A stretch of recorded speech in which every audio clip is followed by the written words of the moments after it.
συνεχόμενη παρουσία του Team Sound Center στους τελικούς του σημερινούς και στις δύο προηγούμενες κατηγορίες και αυτοκίνητο.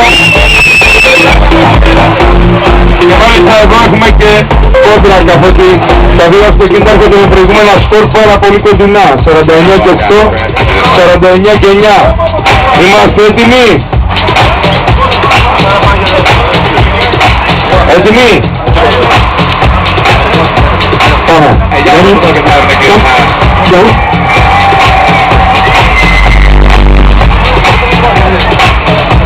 146 και 1 και με 22 δευτερόλεπτα.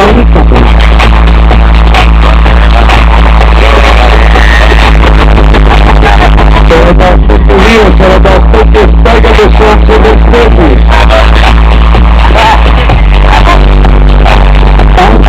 41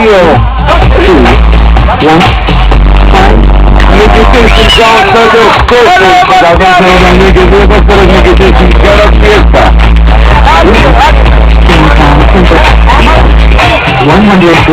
149.6